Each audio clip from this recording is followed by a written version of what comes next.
If you'd like online business explained to you in a way that you can actually understand, go to latenightim.com/explain. It's completely free, and I made it just for you. Now, how about an episode? Episode 223. Late Night Internet Marketing. This week on the Late Night Internet Marketing Podcast, I'm going to tell you exactly how I sold $50,000 worth of merchandise on Facebook Marketplace, exactly how you can do it, and the exact steps that you need to take to start your own Facebook Marketplace dropshipping business today. All this and more on the Late Night Internet Marketing Podcast. The Late Night Internet Marketing Podcast. You've been working for somebody else, but you want a business to run yourself. You want to know how to start and where to begin. Can you get out your comfort zone, my friend? Yes, you can do it right when it's late at night. At the end of the day, your dreams burning inside. So keep it up and you will find that you're building your business one night at a time. And now, broadcasting late at night from a little studio in the big state of Texas, your host, Mark Mason. Hey, how is everyone doing? I am your host, Mark Mason, from the little studio in Dallas, Texas, and I hope you're having a spectacular holiday season. We've got it all cranked up around here. The Christmas shopping is done. The tree is up. I'm eating a bunch of stuff that I probably shouldn't be eating. The lights are on the outside of the house. We've been to a Christmas party or two. It's just great. I'm enjoying that this season very much, and I hope wherever you are in the world, whatever your holiday practices are around celebrating this time of year, I hope you too are having an absolutely fantastic time doing the things that you do during the end of the year season, what we call here in my house in the little studio in Dallas, the Christmas season. Kids are going to be out of school soon. We've got lots of fun stuff planned. It's just really a great time of year here. And lately, of course, I've been focusing on getting more content out. And I have to tell you, it has reminded me of when I was a kid. When I was a kid, I grew up in Houston, Texas, and in Houston, it's warm and humid, and plants grow really well there, including grass. Grass grows really well there.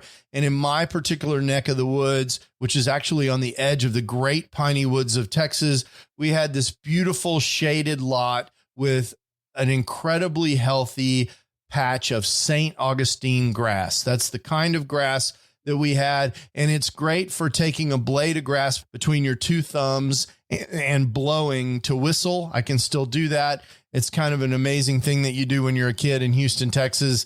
And this grass grows really fast. It needs to be mowed at least once a week. There's a lot of rain in the Houston area, so the grass just thrives. The St. Augustine grass is very hardy and robust and usually is this deep, rich, beautiful green. The problem is when you're a kid of my ilk and you're kind of middle-class kid, you mow your own grass. And that was my responsibility when I was growing up. I had to mow my grass, and my dad, who was a guy, he's a do what you say you're going to do sort of guy. If it's your responsibility to mow the grass and you commit to mowing the grass, Dad expects that when he leaves for work and you tell him you're going to mow the grass, when he gets home, he expects the grass to be mown. And that's just what's expected, because when you live in the house with my dad back then, you did what you said you were going to do. So I can remember dragging out of bed, trying to mow this grass before it got too hot in Houston, because in Houston, the heat can be really oppressive.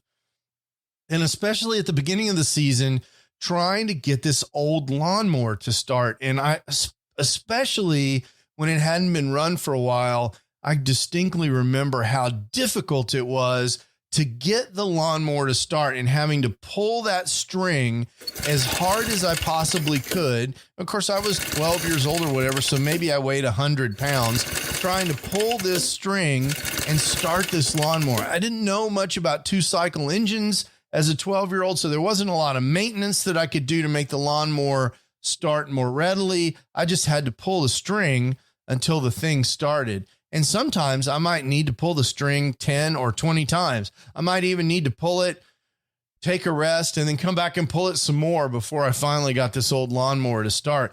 And I have to tell you, this is exactly how I feel about restarting the content engine here at Late Night Internet Marketing. So I just want to encourage you, if you're fighting through your own battles around restarting a part of your business or just getting something going, sometimes you have to pull that string more than you expect to or more than you would like to, but eventually, almost always, that lawnmower is going to start, and so will that thing that you're trying to get going in your business. So I hope that you have a similar experience that you can draw on, like me and my lawnmower, knowing that eventually I'm going to keep pulling this content string and the lawnmower is going to start. And today, the lawnmower started.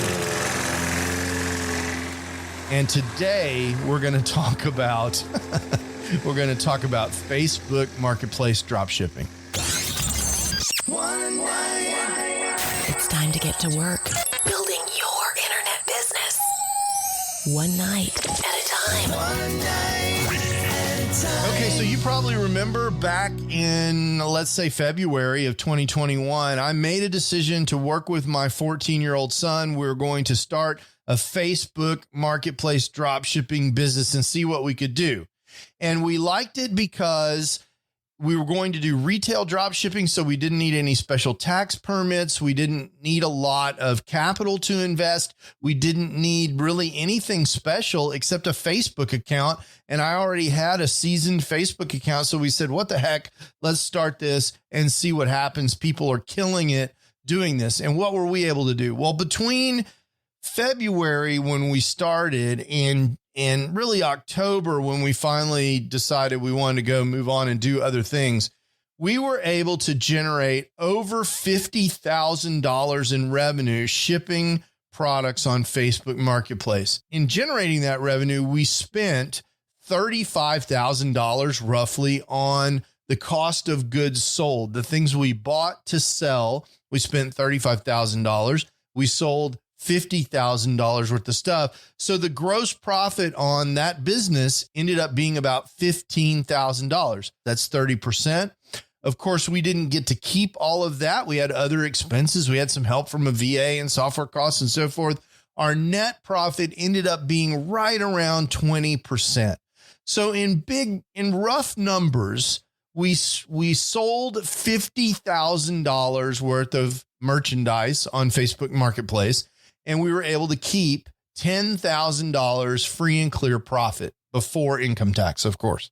So that's a pretty good deal. 20% profit margin is not bad, especially for a completely unoptimized business like Facebook Marketplace dropshipping.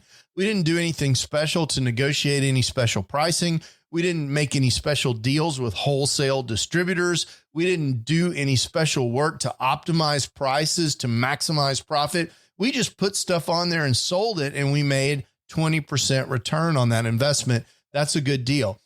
And I tell you about this because if you're looking for an easy extra income stream to start up, I think this is something that you can consider starting. And I want to tell you exactly how I did it. Now, full disclaimer, I'm not making any claims from a Federal Trade Commission standpoint of any income that you might make or could make or should make. Everything that you do is at your own risk. Okay. I'm just telling you what happened to me, and I think it was really cool, and you can do with that information what you want. Okay, now with that legal stuff out of the way, let's talk about what we actually did.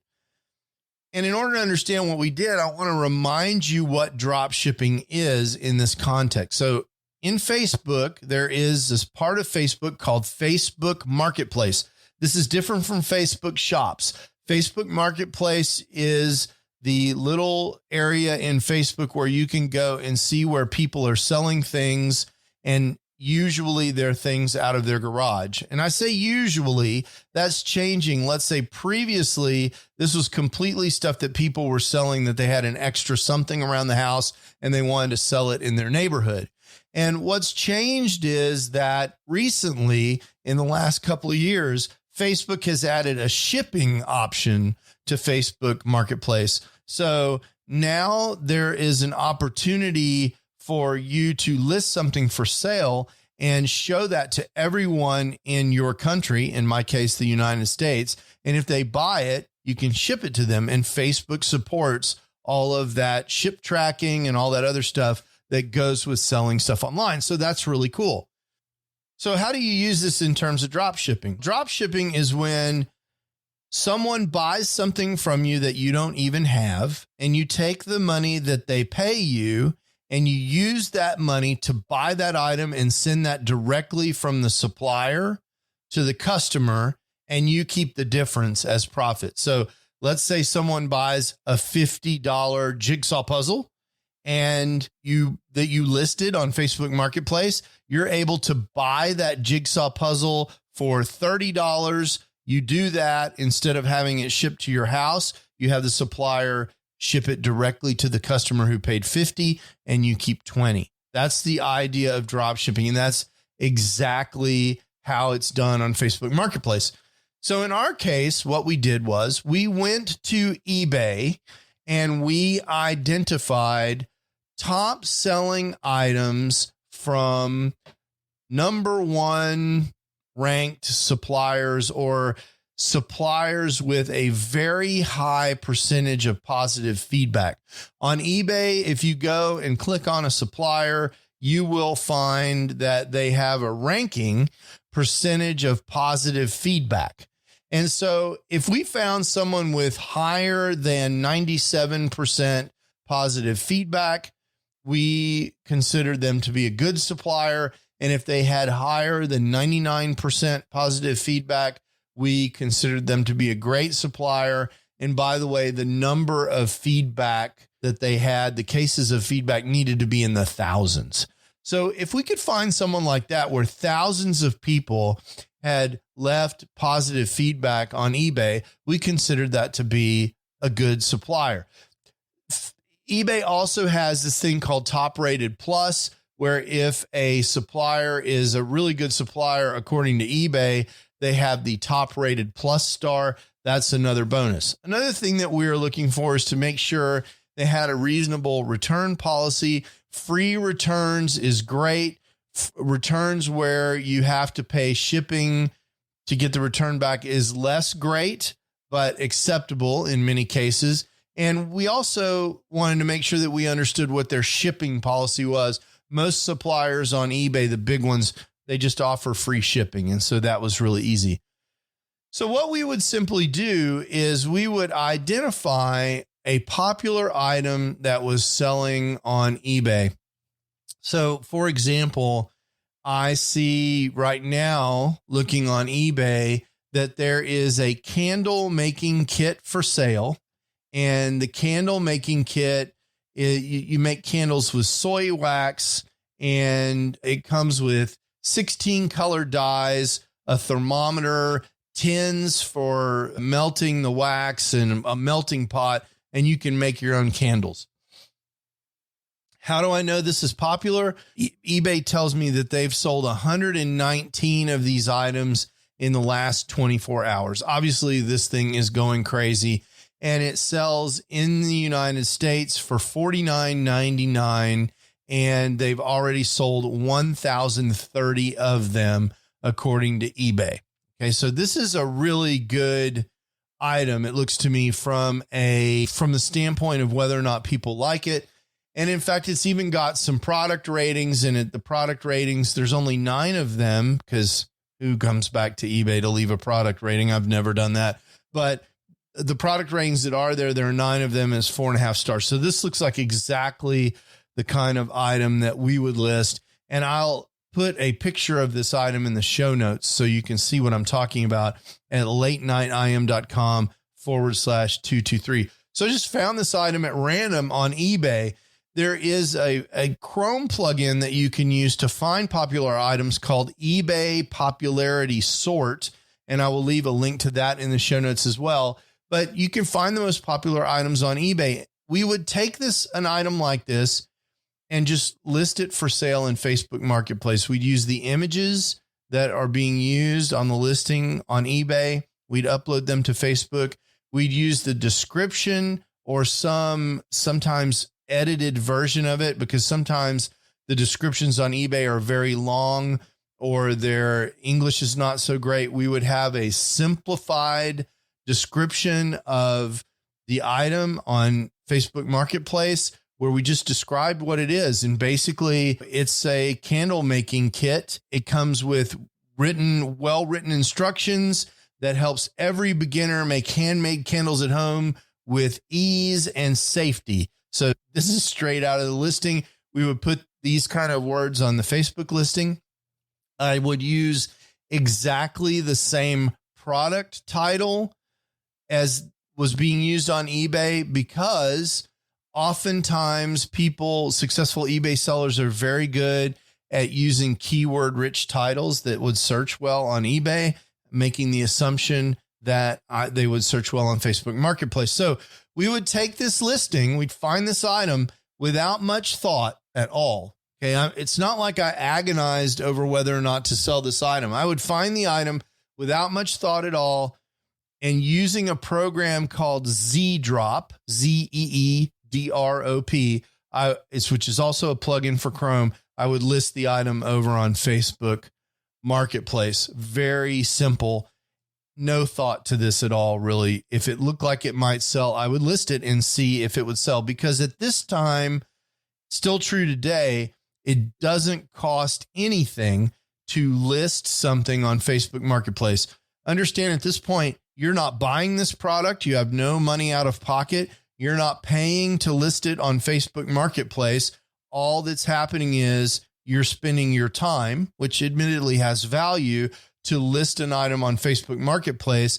But using this program called ZDrop, ZEEDROP, you can do that very quickly. So I did. And we did that approximately 1,000 times. We listed approximately over time at a rate of about 20 per week. Over the lifetime of this project, we listed approximately 1,000 products on Facebook Marketplace. So what happens? You list this thing and it sells. Facebook Marketplace sends you a notification, says, hey, Mark, you sold a candle making kit on Facebook Marketplace for whatever price you listed it for. You take that money and you buy the thing and buy the candle making kit, and you ship it to the person who bought it, and you're done. That's it. And you keep the difference. Now, a couple of things. How do you price it? For us, we simply priced everything 1.4 times the price on eBay. So if we saw something on eBay, in this case for $49.99, let's call that $50. We would take 50 times 1.4. And for those of you that like to do math at home, that's $70. We would post that on Facebook Marketplace for $70. Now, usually for a price like $70, I would round the price down to $69 because that looks so much better visually. And in the case of this kind of item where my shipping was free, I would always offer free shipping on Facebook Marketplace. Even when the shipping wasn't free, I would build the cost of the shipping into the price of the product, and I would offer free shipping on Facebook Marketplace. That's just the way that we did it. There's two schools of thought here. You can offer a really, really low price to get people to look and have a pretty high shipping so that your total price is what you want it to be. Or you can say, here is my price and you should buy it because the shipping is free today. We always went with that, with free shipping. So every product, every listing that we have, it starts off free shipping in the United States because we offered free shipping on absolutely everything. The other thing I really like about free shipping, by the way, is if it's a little slow, it manages the expectation of shipping, because you're not going to ship as fast as Amazon, which is what people have become accustomed to. But since your shipping is free, it's free standard shipping. And so I think people in general have a little bit more relaxed expectation on free shipping as opposed to shipping that they explicitly paid for. If you charge someone $10 for shipping, they may have a higher expectation than something that you ship for free. So in the case of this candle wax kit, we would list it for $69 on Facebook Marketplace, and we'd sell it. We'd get the $69. Actually, we'll talk about when you get the $69, but we'd sell it. $69 at this point would be promised to us. On the day that we sold it, or maybe 24 hours later, we'd come to eBay and we would buy this for $49.99, and we plus tax, by the way, and we would ship it directly to the person who bought it. And our cost for this item would be $49.99 plus the tax, which is a function of where the person lives. If they live in Texas, the tax is going to be about 8%. If they live in California, the tax is going to be closer to 10%. Shipping is free, so there's no cost there. And then Facebook charges a 5% commission on the amount of the sale. So they would charge 5% of $69, which is approximately $3.50. So $3.50 of Facebook Marketplace fees, a few dollars of tax. And in the end, we'd end up keeping about 20% of the list price. So on that $70, we'd make somewhere between $10 and $15 on that sale. We'd keep that in our pocket. So how do you get paid and how does the money work? Well, as I mentioned, we would buy the item as soon as we got the order. Now, the way Facebook works is they pay you once they see that the item has been delivered. So someone orders the item on Facebook, then you order it on eBay. Eventually, you get a ship tracking number. So 2 or 3 days have gone by. You use your own money to order it on eBay. In my case, we used a business credit card that paid a cashback amount. So we would make a little money there to help with our margins. We would ship that item directly to the customer and get a ship tracking number. We would enter that ship tracking number into Facebook Marketplace. That would notify Facebook and Facebook's customer, the person who's getting the candle making kit, that the item was on the way. Once the item reached the customer, then the ship tracking number would show that it had been delivered and Facebook would release their money to us. On average, my experience was that meant my money was tied up for about 20 days. And that's really convenient because typically you can use a credit card to essentially borrow money for 30 days. If you pay your credit card off every month, every 30 days, then you don't pay any interest on those charges. So we would very simply buy everything on this business credit card, get our 2% cash back, and then we would pay that balance off every month with the proceeds that we got back from Facebook so that we didn't accumulate any interest. It's really important that you don't accumulate any interest because interest will either cut in significantly or completely wipe out your profits depending on what your interest rate is on your credit card and what your profits look like. So it's really important that you manage your cash flow in a business like this. You say, well, Mark, I don't have a credit card that I can use for that. That's no problem. Start with what you have. If you have $100 to spend, you sell $100 worth of product. When you spend all your money, you wait until you get your money back. And then now you have $120. You do it again with 120. Now you have maybe 150, 200, 500. You just build this business up like this by reinvesting your profits. If you've got a credit card, it makes it much easier because you can start immediately with the amount of money that you have. So that is exactly what we did to build this business. You say, well, Mark, I don't know what to sell. What did you actually sell? Well, we sold all kinds of things, more things than you might even possibly ever imagine. We listed items completely at random, meaning that The only thing that we paid attention to was whether or not the items were selling well.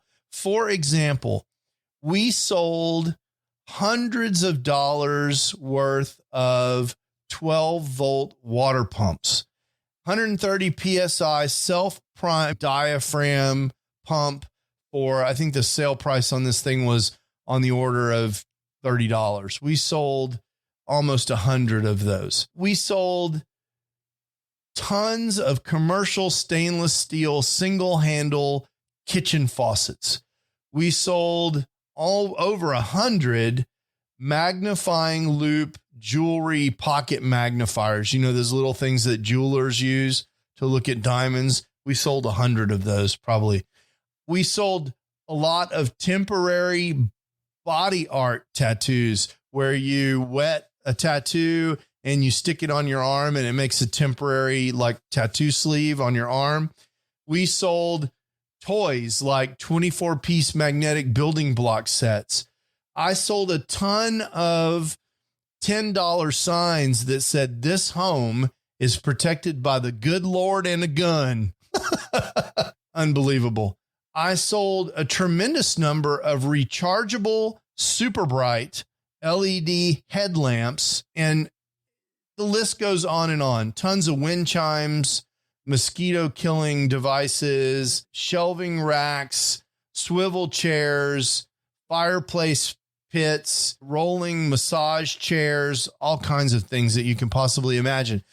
And I didn't pay any attention to what those things were. I never once said I was going to or not going to sell something because of any particular niche that I was in or any kind of market that I was trying to attack.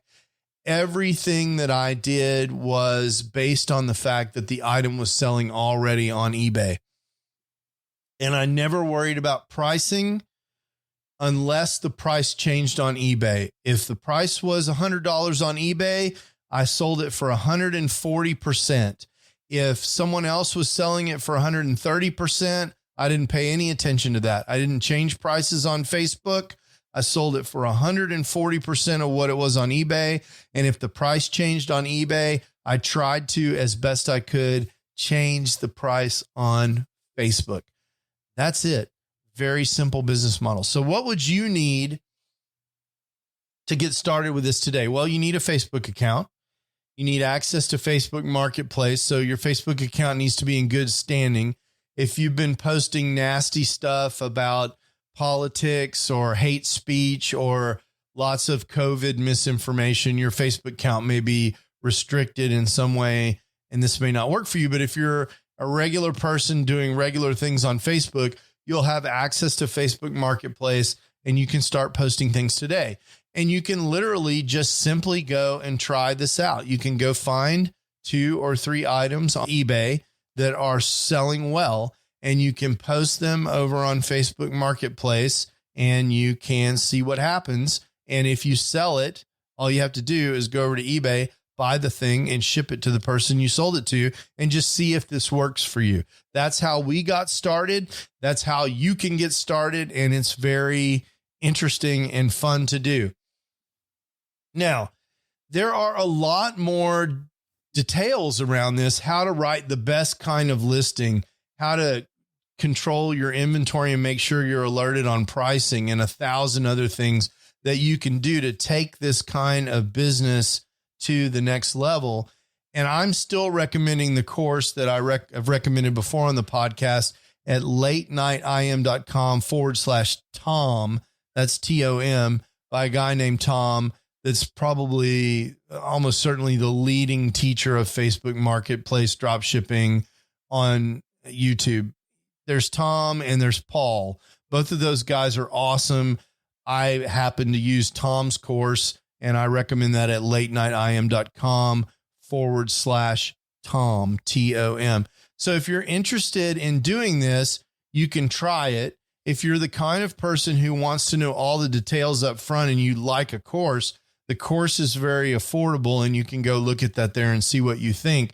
Either way, you can get started on this just by searching around on YouTube for Facebook Marketplace dropshipping and just trying it out and see what happens. Again, the barrier to entry is really low. The risk is really low. And I think you'll really enjoy this. Now, as I mentioned before, your mileage may vary. I'm just telling you what worked for me. I'm not guaranteeing that it'll work for you. Whether or not it works for you depends on how hard you work, how lucky you are, how smart you are, how good looking you are, all these things. So I'm not making any income claims for you here, but I will tell you that, these numbers that I'm giving you are real. We really did sell all of these items. And I was trying to get a list. It looks like to me that we did 1,074 total transactions. I'm not positive of that number, but our average transaction was about $44. And it looks like let's call it 1,100 transactions at $44 a transaction. That's about $50,000. It's roughly in there. I haven't double checked all of my spreadsheet formulas, but about 1,100 transactions at $44 a shot. So that's what we did. And maybe you can do that too. If this is helpful to you, or if you have questions about this, please feel free to send me some feedback at latenightim.com. I'd love to hear your questions about drop shipping. Maybe there's something about it that's keeping you from trying it, or you're not sure about it. I'd love to hear about that. Maybe we'll make it a topic on the podcast. Certainly I'll answer you directly. Just drop me a line at feedback@latenightim.com, and I'd be happy to take care of you there. If you're enjoying the podcast, I'd appreciate it if you'd take a breath, and whatever platform you're on, find a like button to smash, or share it, or give me some feedback, or do something to let me know that this is a helpful podcast for you.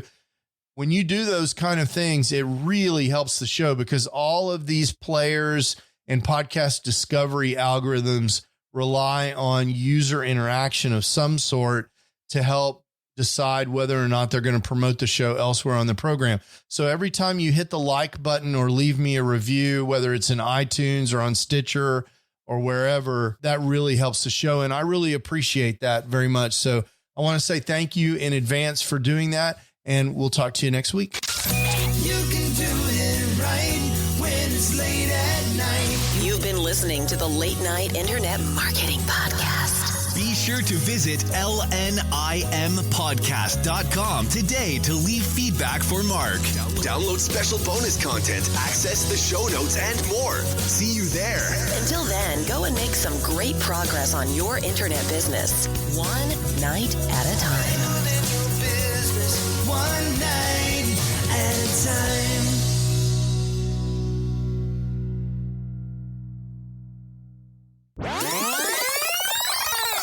Ho, ho, ho. All right. So, man, the holidays are upon us. I'm done with my shopping, which is awesome. Shopping for my wife is one of the most fun and challenging things that I do all year long. She has a lot of cool, geeky interests. She's into birds and cameras and a lot of other cool stuff. She likes gadgets. So we have a lot of things in common, which is nice because we're married and all that. But I'm really excited this year because I got her something that she's been wanting for a long time. She has no clue that she's getting it. And I was able to work with a guy I know in town that was able to find exactly what was needed. And so that's really exciting. I think she's going to be really pumped. And that's one of my favorite things is when she opens that thing. Usually when we exchange Christmas gifts, we wait until everybody's done. A lot of times it's late on Christmas Day, sometimes even the next morning, but usually late at night on Christmas Day after the kids are all off doing their own thing. And we just exchange gifts because it's a fun thing for us. It's always been that way. But yeah, I'm excited about that. I hope your Christmas shopping is done. Christmas was a challenge this year because of supply chain. And, in my day job, supply chain has been a huge big deal this year.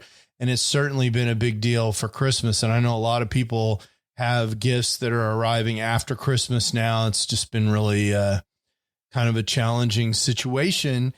And it's something that has affected drop shipping a little bit. And we didn't really talk about this too much in the episode, but one of the things that you worry about as a drop shipper is making sure that this 140% markup that you use, or whatever markup you choose to use, stays consistent even in the face of changing prices. And so in stable economic times, prices don't change very much, and this isn't that big a deal in general. But in times like we're having now, where supply becomes constrained, prices tend to rise. When there is supply and demand, when products are harder to come by, suppliers need to and have the opportunity to increase the price. And we've heard a lot of discussion also about how shipping costs have increased. Suppliers have been passing that cost along to consumers. So something that used to cost $40, they might sell it on eBay now for $45. And if you're selling it for $55, that's a significant percentage of your profit and something you need to pay attention to. And so in these uncertain economic times, you need repricing software that helps you keep track of that. And so when I talk about the benefits of a course like the course from Tom at latenightim.com/Tom, one of the reasons you consider doing things like that is so you can learn details around how to manage price controls and software for that and so forth. It's way beyond the scope of what we could teach in a podcast. All this to say, it's Christmas and I love it, and I love Christmas and I'm excited, and I hope you have a great one. Ciao. Late night internet marketing.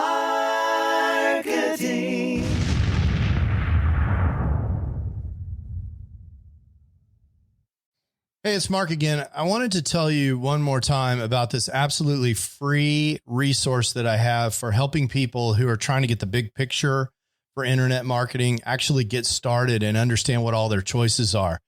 If that's not you, there's no more content. You can skip to the end. But if you're someone who came to this podcast because you're searching for how to get started online and you just can't cut through all the noise, I get it. That was me in 2007 when I was trying to get started. There were so many people throwing offers at me that I really couldn't even understand what all the different business models were. I couldn't understand how money moved around on the internet. And I couldn't really get a grip on what direction I wanted to go in so I could figure out how to move forward. I've created a free video resource for you just for that purpose at latenightim.com/explain. In several short videos, I just explained to you what internet marketing is all about and what online business is all about and the different options that you have for starting an online business. There's nothing to buy there. You just sign up for access and you get the videos just like that. So if that's interesting to you, or if you know someone who's in a same situation, send them that link, latenightim.com/explain, and let me know what you think. I'd love to hear what people are thinking that are in the exact same position that I was in more than a decade ago in 2007. In some ways, it seems like yesterday. And in some ways, it seems like an entire lifetime ago. Again, that's latenightim.com/explain.